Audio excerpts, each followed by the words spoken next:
Have you ever wondered how rich people grow their money without working harder, while you work harder and still struggle to get ahead? The secret is investing, and the best part is that anyone can do it, even if you have no experience and very little money. So what exactly is investing? Simply put, investing means putting your money to work so it can grow over time.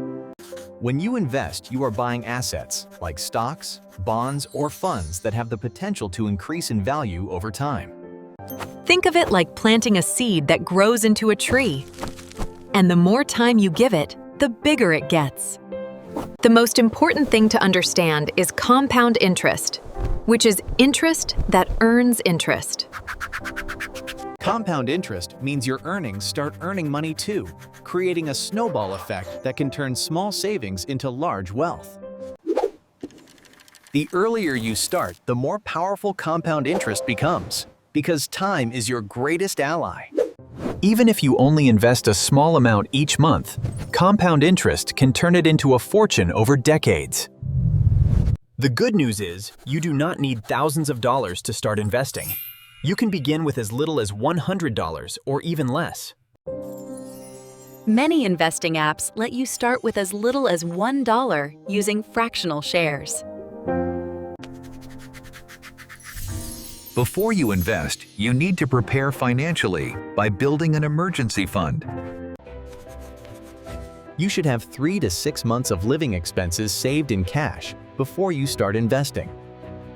Only invest money you will not need for at least 5 years, because investing is a long-term game. Next, you need to choose what to invest in, and the best option for beginners is index funds and ETFs.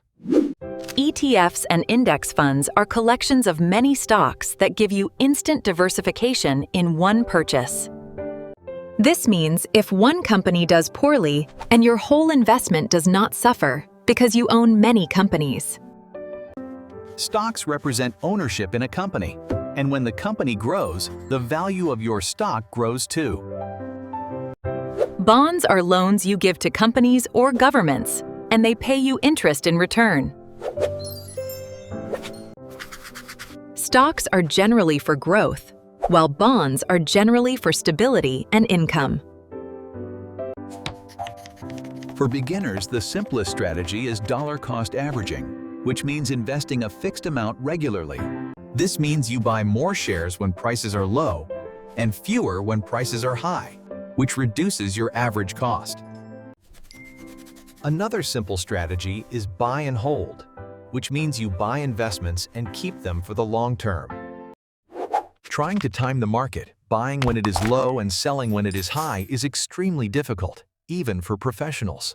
The most common beginner mistakes include not diversifying and making emotional decisions based on fear or greed. Another mistake is trying to pick individual stocks without doing proper research, which is like gambling. The smart approach is to invest in broad index funds that track the entire market, like the S&P 500. You also need to watch out for fees, because even small fees can eat into your returns over time.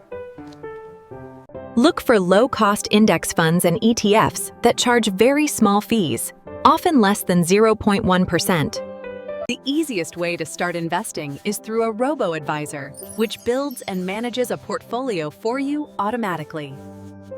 Many robo-advisors have no minimum balance requirements and charge very low fees, making them perfect for beginners.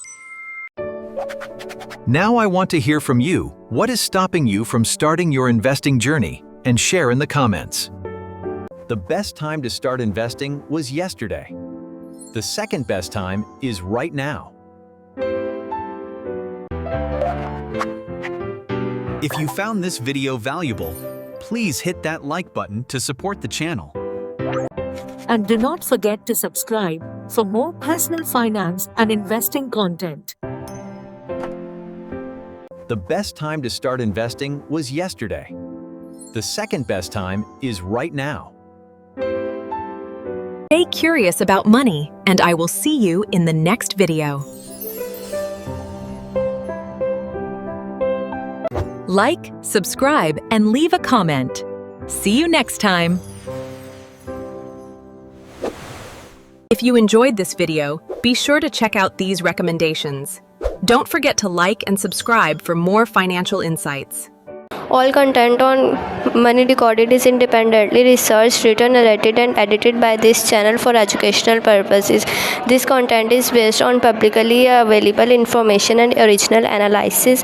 It is not financial, investment, legal, or tax advice. Any third-party media used is licensed, royalty-free, used with permission, or included under applicable copyrights law for educational commentary and analysis.